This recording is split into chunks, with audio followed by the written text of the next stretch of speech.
There's anger in Liverpool after the English city lost its coveted UNESCO World Heritage status. The UN body is meeting in China to decide what sites should be added or removed from its list. But what are the criteria? And is politics involved? This is Inside Story.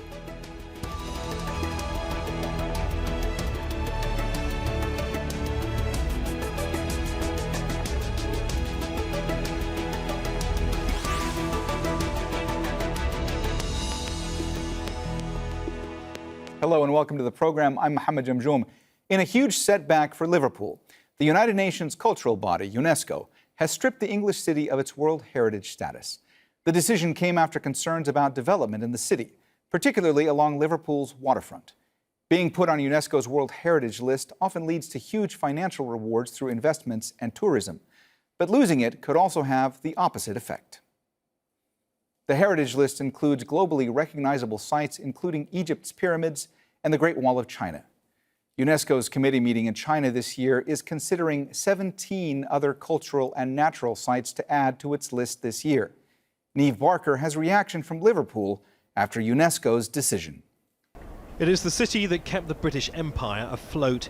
Its 19th century edifices are testament to generations of global trade and commerce, a time when Britain ruled the waves.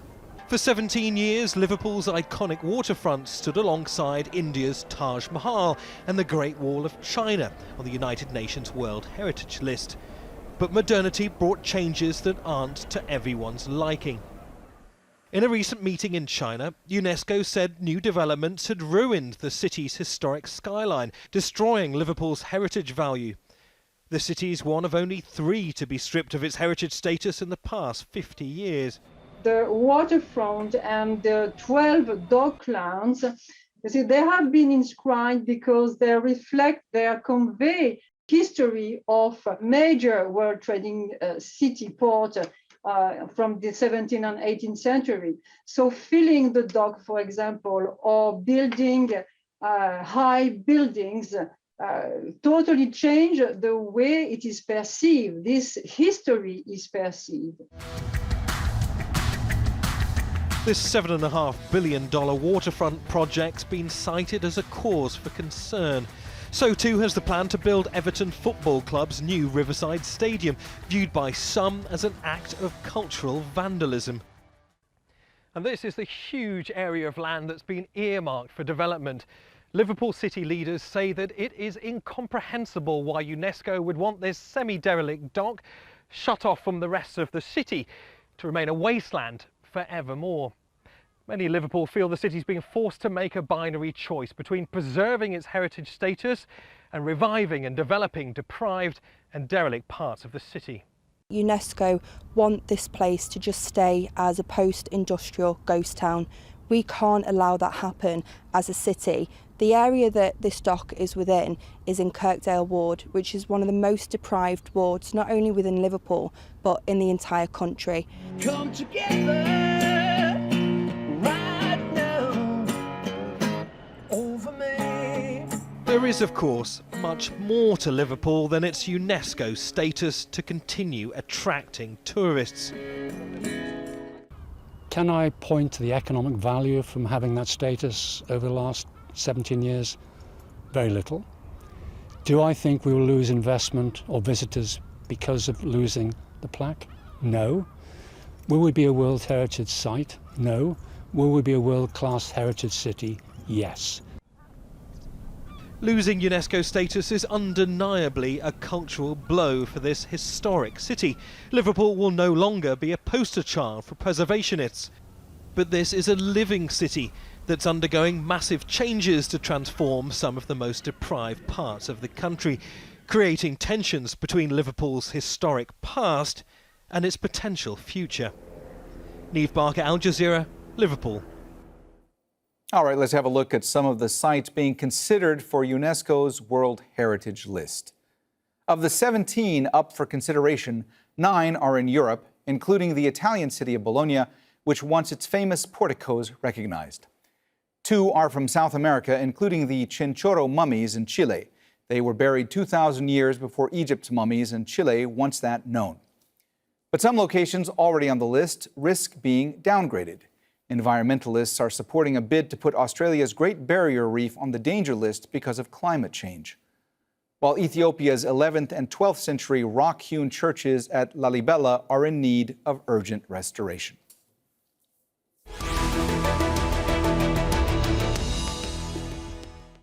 Let's bring in our guests. In Liverpool, Trevor Skempton is member of the Merseyside Civic Society and also of Liverpool's World Heritage Steering Group. In Doha, Al-Azm, professor of history and anthropology at Shawnee State University. And also in Liverpool, Michael Parkinson, honorary professor at the University of Liverpool and ambassador of the Heseltine Institute for Public Policy, Practice and Place. A warm welcome to you all, and thanks for joining us on Inside Story today. Trevor, let me start with you today. Were you surprised at all by this decision by UNESCO to remove Manchester from its World Heritage lists? And also, can Liverpool appeal this decision, or is it final? Right.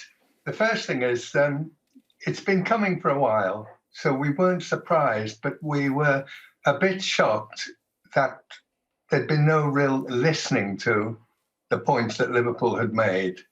I'm a member of the Merseyside Civic Society, and I was an advisor to the city at the time that it got World Heritage status. When that document was produced in 2004, it was based on the 17th, 18th and 19th century history of the city, and it was closely argued around a lot of detail.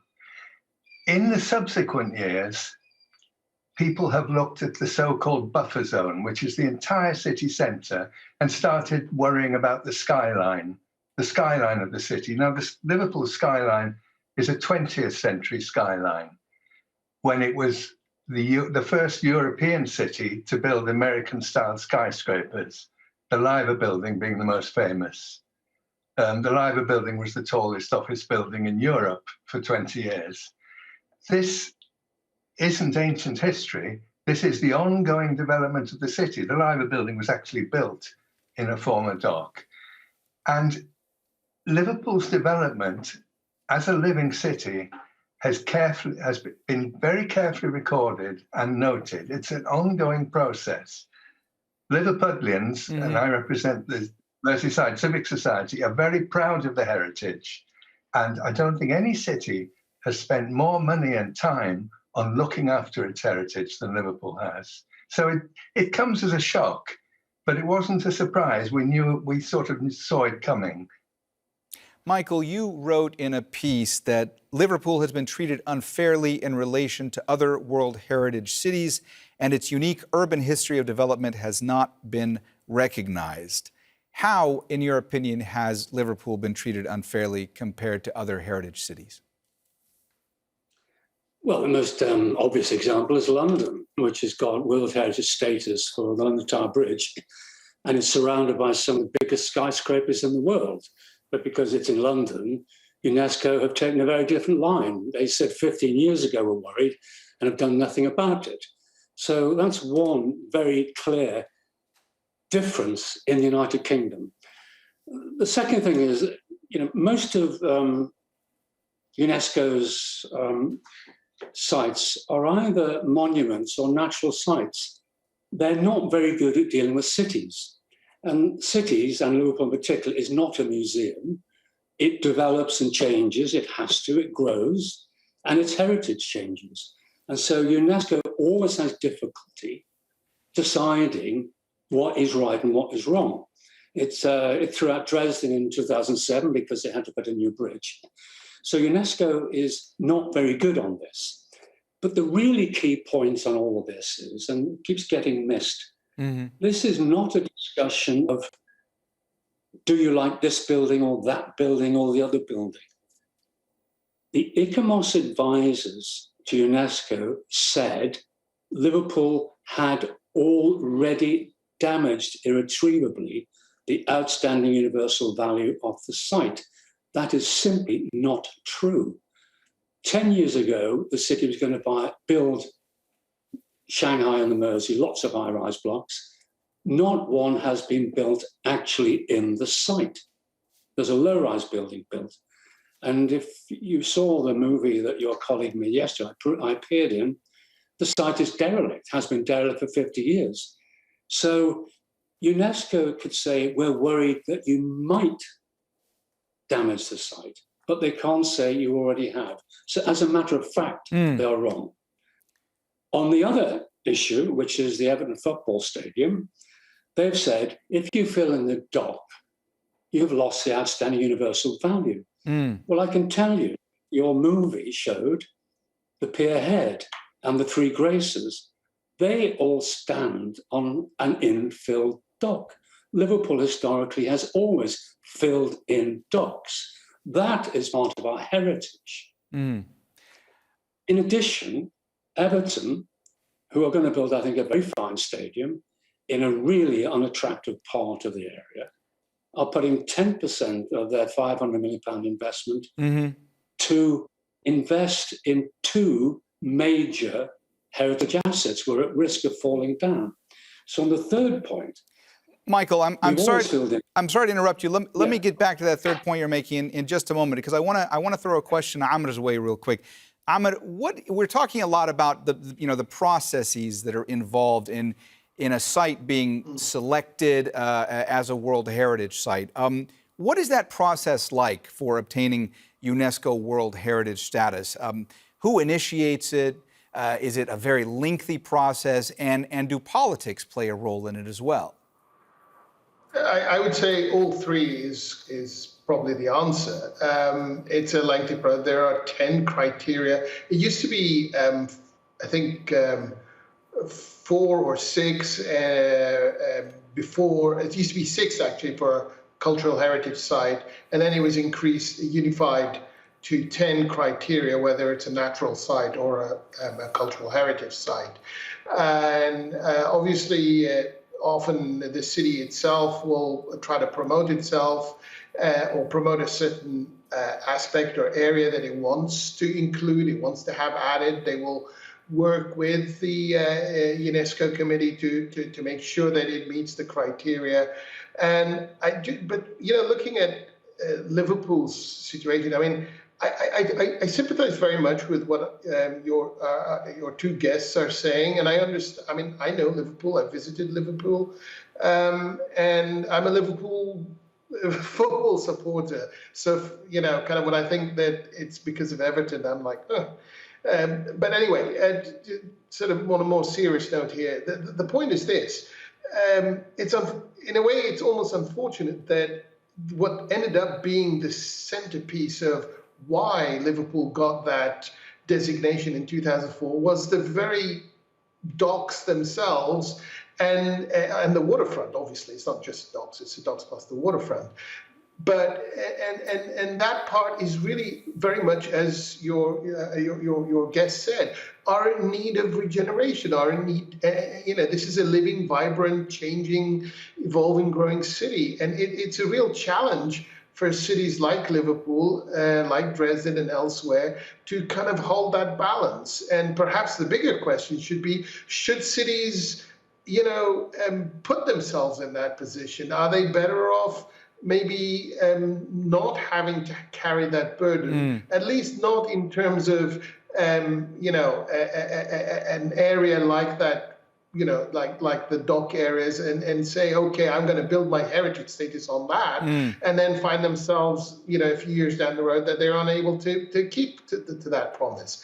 I mean, it's a difficult issue for them, and I totally sympathize. Trevor, a few moments ago, Michael, in his answer, started to talk about the new Everton Stadium that's being planned. UNESCO has said that it was not consistently consulted on changes to construction plans within that area of Manchester. And they went on to say that these developments, including that planned stadium, resulted in serious deterioration of the historic site. What's your reaction to that? Well, there is a small area of controversy, and that is that some of the water in Bramley Moor Dock is removed. Now, Everton are spending a lot of money to make sure that all the decisions on the building of the stadium are technically reversible. So if you wanted to put the site back to its present situation, that will be possible. The bits of the dock that are going to be under the stadium are being preserved before the stadium is built so that they could be technically reconstructed in the future. The main thing is that Everton have liaised very closely with historic advisors, including Historic England, a painstaking process.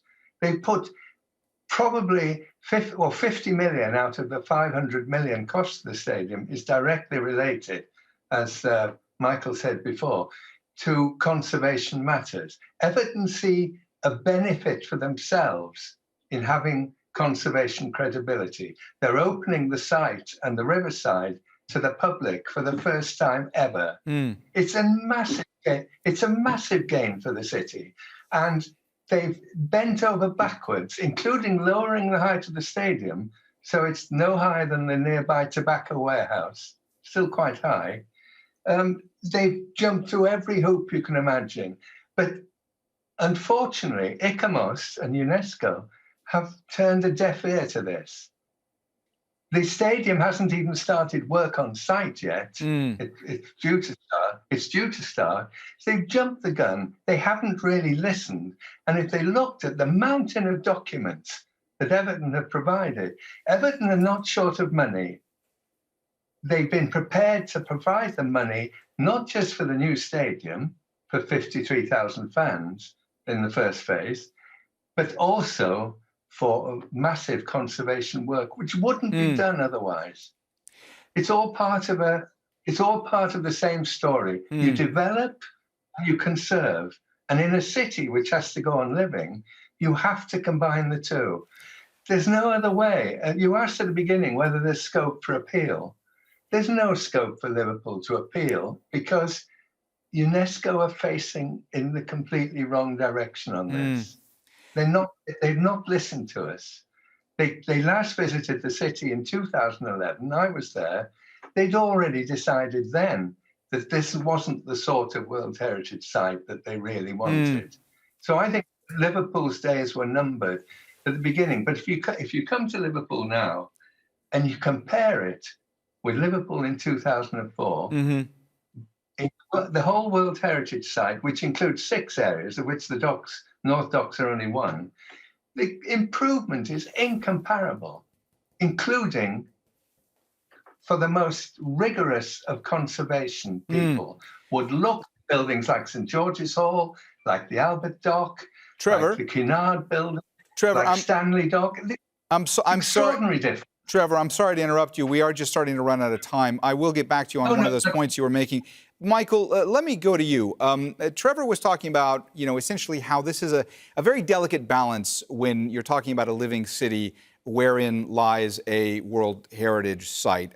Let me ask you, from your vantage point, how do you go about achieving this delicate balance of preserving the past, but also planning for the future? I mean, how should cities be able to celebrate and preserve their histories while also being able to rebuild so they can prosper going forward? Okay, several points. I'll speak quickly. I don't want to waste your time. Heritage is not about buildings. It's also about culture and values. And so you build upon those. That's part of our heritage. We weren't designated for the buildings. It was because we were the centre of the British Empire and an innovative city in the 18th, 19th century. So it's about values as much as buildings. That said, in terms of buildings, come to Liverpool. There is a massive dock warehouse, was renovated 20 years ago, utterly brilliant. Huge tourist attraction, got a museum and gallery in it. That's the Albert Dock. At the Stanley Dock in the North Dock side, a huge investment in a wonderful hotel, an apartment block. What you do is quality. UNESCO is daft to worry about height. It's quality. And what a city needs to do is carry its people with it. Everton consulted 60,000 people, and 95% yes want it. So consult your people, be true to your values, be authentic, do quality work, and whether it is old or new or small or high then becomes a matter of taste and preference. And I like a mix. UNESCO, frankly, are far too rigid on this. And going back to your colleague in Doha, I absolutely agree. Frankly, we didn't want to lose this status, but now we are relieved. It has become a huge burden dealing with UNESCO. The transaction costs are too high. And frankly, the city cannot go on year after year being in the public headlines because it fails to meet some unreasonable standards. They said 3 years ago, you must build nothing in the city until we approve your plans. That is unsustainable. It's also illegal. So there we go. That's my point on all of this. Right. Ahmed, you heard Michael there talk about the cost of all of this when it comes to having a World Heritage Site, maintaining it. Let me ask you, how costly is it? Who is ultimately responsible for it? Does UNESCO play a role in this, or is it more the country where the site is, or is it a combination of both? Ultimately, it's the country. I mean, it's the state that is, because remember, UNESCO is a club of member states. So each state is responsible for its own sites. Now, UNESCO might have funds, it may, or expertise, or resources that it can sometimes push towards some of these sites and so, some of the member states to help them maintain the sites. But by and large, it's the responsibility of the member state itself to ensure that its sites are kept in good order, preserved in the appropriate manner, and kept to the standards required, especially if they are under the UNESCO World Heritage sort of designation. And that's how it's always been. In terms of the cost, yes, obviously it can be, especially, and again, going back to the point, you know, urban areas, urban centres and big urban centres, major urban centres like Liverpool, like London, like Manchester, and anywhere else in the world, Rome, Italy, Rome, Paris, New York, etc.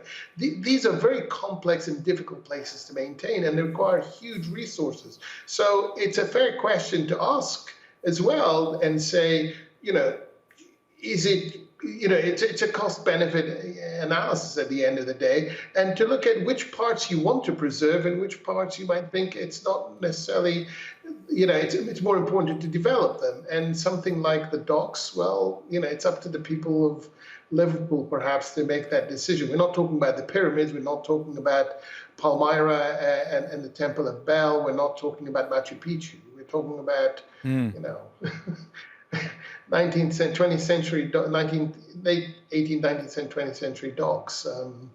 Right. So I don't know. For me, it's a pity that Liverpool are going to lose that, but I can also see the point that your guests were making as well. Right. Trevor, are you concerned that Liverpool is going to be losing investment or visitors because of losing the World Heritage status?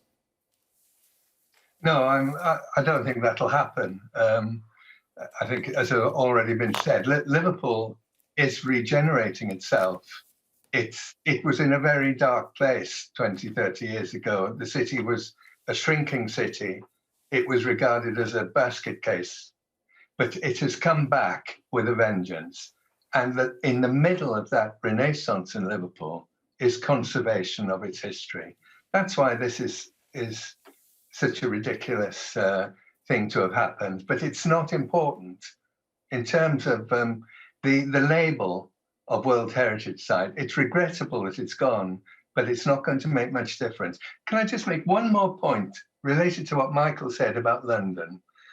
London made an important decision when the Tower of London and the Palace of Westminster were declared World Heritage Sites. London refused to accept buffer zones around them. Liverpool's problems have come because of a very wide buffer zone. That's where all the tall buildings are. Nobody's ever proposed a tall building within the World Heritage Site itself. So if we go back to the original document, we'll remove the word UNESCO from it completely, but we'll proceed on the basis of looking after the heritage in the best way we possibly can. And new developments will provide some of the finance and the wherewithal to do that. All right, well, we have run out of time, so we're going to have to leave the conversation here. Thank you so much to all of our guests, Trevor Skempton, Al-Azm, and Michael Parkinson. And thank you, too, for watching. You can see the program again anytime by visiting our website, aljazeera.com. And for further discussion, go to our Facebook page. That's facebook.com/AJ Inside Story. You can also join the conversation on Twitter. Our handle is @AJ Inside Story. From me, Mohammed Jamjoom, and the whole team here, bye for now.